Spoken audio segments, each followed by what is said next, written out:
kita ada waktu untuk ngobrol-ngobrol tentang anak laki-laki ya.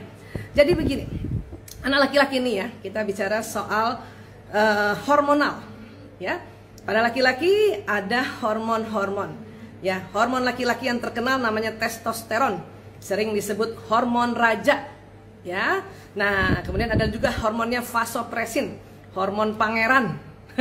Itu dua tuh hormon laki-laki ya. Tapi berkali-kali Bu Isa dalam seminar umum maupun dalam IG konten IG sebelum-sebelumnya, Bu Isa kan cerita ya bahwa laki-laki juga punya hormon perempuan. Ada estrogen, progesteronnya gitu ya. Kita juga perempuan ada hormon laki-lakinya, ada hormon testosteron dan vasopresinnya. Cuman laki-laki lebih banyak komposisinya. Katakanlah hormon itu, waktu itu Bu Isa pernah bikin analogi. Katakanlah hormon itu oli pelumas. Masing-masing orang punya 100 liter hormon misalnya. Yang laki-laki 100 liter, perempuan 100 liter. Nah 100 liter itu komposisinya ya. Misalnya anak laki-laki nih, janin yang ada di dalam rahim ini, otaknya itu terendam dengan komposisi hormonal kurang lebih 80-90%-nya itu hormon laki-laki. 10-20%-nya hormon perempuan. Dia terendam tuh otaknya ya di dalam rahim seorang ibu janin itu. Jadi membentuk peta-peta, membentuk sebuah desain-desain. Dan ini semua Allah yang ciptakan. Ya. Nah, kalau anak perempuan gimana Bu Isa? Kebalikannya. Terendam di otaknya hormon perempuan. Ya, hormon perempuan estrogen. Ya, ada lagi progesteron. Jadi hormon ratu dan hormon putri namanya tuh. Ya, kalau kita bisa kasih nama ya. Dan juga ada pada hormon anak perempuan, hormon laki-laki sekitar 10-20%. Ya. Anak perempuan yang hormon laki-lakinya 20% biasanya itu perempuan yang watak ekstrovert, yang koleris, sanguinis gitu ya. Makanya kita sering bilang tomboy ya. Siapa teman-teman nih para bunda yang merasa kayak gitu ya, itu hormon laki-lakinya agak banyak sedikit dibanding perempuan yang wataknya introvert. Ya, yang introvert mungkin dikit hormon laki-lakinya ya, banyakkan hormon perempuannya. Paling juga cuma 5%, 10% gitu ya. Nah, jadi perempuan yang introvert, yang melankolis, blackness itu perempuan banget yang ya Allah ngomongnya baik banget, bukan baik ya, apa lembut ya. Ekstrovert juga baik soalnya, cuman ekstrovert ceplos-ceplos. Kalau introvert itu lembut, yang ngomongnya soft gitu karena hormon laki-lakinya cuma sedikit. Nah, juga pada laki-laki ya, pada laki-laki yang hormon perempuannya cuma sedikit ya, itu sekitar 10% itu menjadi laki-laki ekstrovert. Laki-laki yang garangnya lebih agresif dibanding anak laki-laki yang kurang lebih hormon perempuannya sekitar 20%. Itu laki-laki introvert. Ya, ya laki-laki pemikir, pengamat, memang hormon perempuannya memang Allah desain agak banyak sedikit. Makanya dia menjadi laki-laki yang lebih lembut dibanding laki-laki yang ekstrovert. Itu wajar nggak Bu Isa? Wajar. Ya, biasanya kan ada istilahnya normal nggak Bu Isa? Normal lah tuh. Normal, tapi itulah ya komposisi-komposisi yang ada di dalam otak ya janin ini. Nanti 1 atau sekian persen ada namanya kejadian luar biasa yang kemungkinan karena masalah makanan kah, bukan salah makan ya, makannya terlalu banyak makanan yang mengandung hormon. Misalnya janinnya laki-laki, makanannya banyak mengandung hormon-hormon ya hewan-hewan yang disuntikin progesteron, estrogen kan. Jadinya nambah deh tuh estrogen progesteronnya pada janin tersebut. Yang harusnya mungkin maksimalnya 20 liter, nambah 25. Ya, makanya dia menjadi anak laki-laki yang lebih lembut lagi. Lebih apa ya? Lembut kan nama kita sebut lembut ya, lebih pelan lah kalau ini dibanding anak perempuan, malah apalagi dibandingkan anak perempuan yang tomboy, yang ekstrovert gitu ya.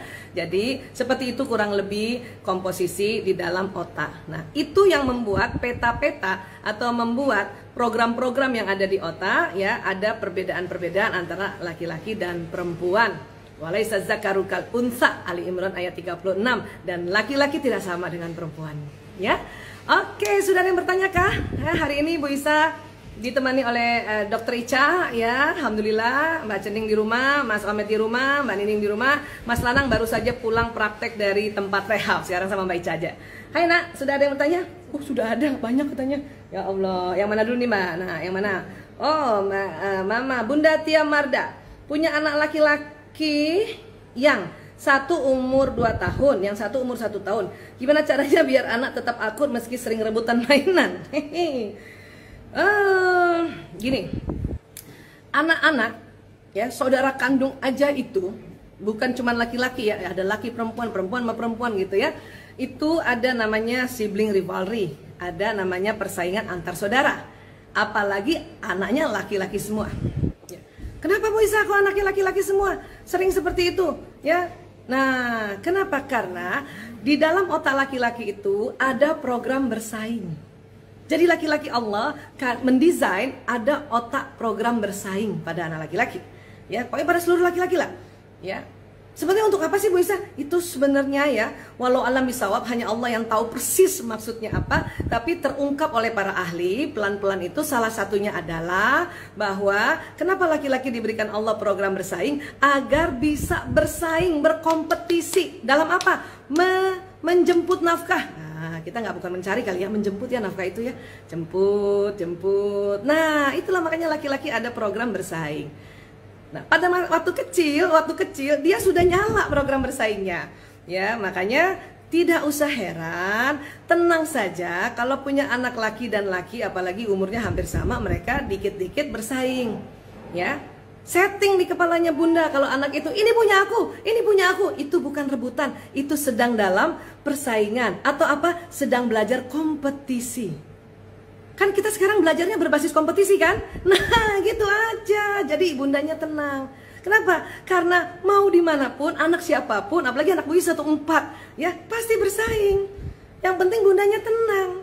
Sambil ngelihat, sambil doain, sambil bersyukur, ya Allah anakku belajar berkompetisi. Insya Allah nanti sewaktu dia besar nanti, dia sekolah kah, dia kuliah kah, dia bekerja kah, dia tahan berkompetisi. Gitu dong ya.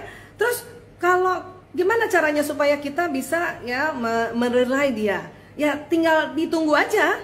Mudah-mudahan tidak terjadi kan. Biasanya kadang-kadang nggak terjadi, cuman ibunya udah panik duluan. Apa Bu Isa yang perlu ditunggu? Ada 2 hal yang kalau itu keluar baru kita cut. Baru kita datang sebagai seorang ibu memisahkan mereka. Apa itu? 1, kalau ngomongnya udah kasar. Ya.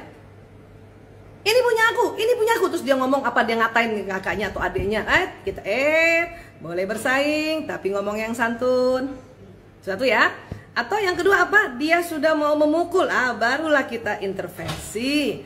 Supaya apa? Supaya anak laki-laki kita nggak lembek Bunda. Ya biarin aja dulu, kita liatin dari jauh. Ya, dan 1 lagi apa? Tidak boleh membanding-bandingkan atau stop membandingkan, stop membela. Tanya, ada apa sih nak? Coba kakak cerita, adik cerita. Oh gitu. Oke, kakak, menurut kakak gimana nih? Adik mintanya kayak gini, kata kakak begini. Adik, kakak bilangnya gini. Gitu jadi orang tua. Ya, oke. Insya Allah bisa ya. Oke.